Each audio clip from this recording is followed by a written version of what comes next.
Praise be Jesus and Mary, now and forever. Today we're continuing our reflections on Franciscan spirituality and the fruit of perfect joy, which is a hallmark of a healthy Franciscan spirituality. And we'll just share a few thoughts on St. Francis in this respect. The seed of joy was already fermenting in the young soul of Francis Bernardoni when he was the king of the joyful young brigand of Assisi before his conversion. Those times of his youth were flashes of a hidden nostalgia for the infinite that we all experience in this life at different times. That seed for endless joy, which was planted and eventually died through penance, lost everything in it which was purely fallen and human, and by means of grace it gave birth to the new tree of perfect joy in the life of our seraphic Father. Francis's conversion made him change the source of joy from which he drew. It was no longer from the evening revelries and songs of love. It wasn't from dreams of knighthood crowned with glory.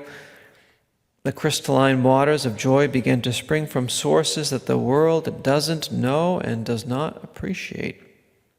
This metamorphosis happened when Francis found the quote-unquote spouse that would make him happy. The spouse that is known as Lady Poverty.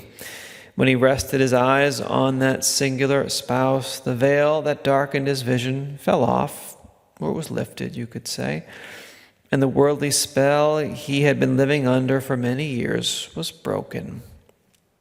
In renunciation and in detachment from everything, an ineffable joy crept into his heart, so much so that he felt himself to be, as he called himself, the herald of the great king, to put it in his own words.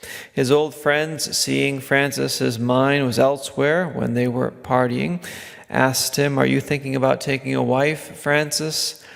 And Francis responded, "I will take the most noble and most beautiful spouse that anyone has ever seen, a spouse that will surpass all others in beauty and in wisdom." He was referring to Lady Poverty. The poverty which doesn't suffer melancholic money dreams, which frees from preoccupations of defining and defending what is mine, which frees from envy of what is yours and frees from vainglory and hypocrisy. The poverty that men don't love and don't esteem became the source of spiritual joy for the Franciscan soul and for St. Francis himself. And pools of joy flow from the fertile valley of humility, who is the sister of poverty. And humility makes the soul unafraid of being hidden, despised, and going out to beg, as Francis confidently did. Perfect joy will come forth also from the daily work offered to God as a means of purification and expiation, from the battle against temptation and against disordered passions, a battle that elevates the activity of the Spirit and frees us from sin and strengthens our union with God. Perfect joy also comes from fulfilling our daily duties well. That monotonous work which, to the soul united with God, presents itself as an expression of the will of God. Perfect joy springs forth from the consciousness of having a pure heart. At times it can be inebriating as well. But that which is most singular and marvelous is that it will spring forth especially from suffering embraced for love of Jesus. Perfect joy will come from tribulations, of which St. Paul says is the only thing that we can glory in. He says that in Romans 5, verse 3, and in 2 Corinthians 12, verse 9. So life's difficulties actually procure for us an honor of participating in the passion of Jesus. And the noted fioretto of perfect joy, which you find in the flowers of St. Francis, is the highest hymn to it. And it's the most beautiful commentary on the Pauline expression when he says in 2 Corinthians 7:4 that, quote, "with all of our affliction I am overjoyed," unquote, says St. Paul. From the cross comes the joy that makes the soul young again, the cross that brings us together with Jesus in the redemption.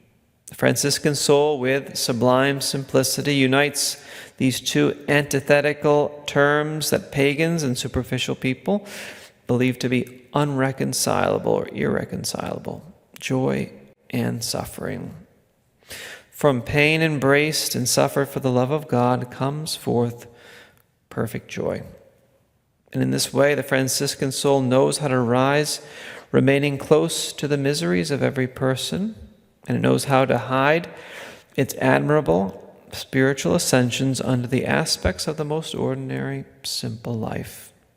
So let's ask Our Lady for that grace and for this fruit of perfect joy, which comes especially from embracing the crosses that our loving Lord sends to us and the monotony of everyday life, the monotony that is part of God's will for us in this land of exile. Praise be Jesus and Mary, now and forever. Sacrum unus dextere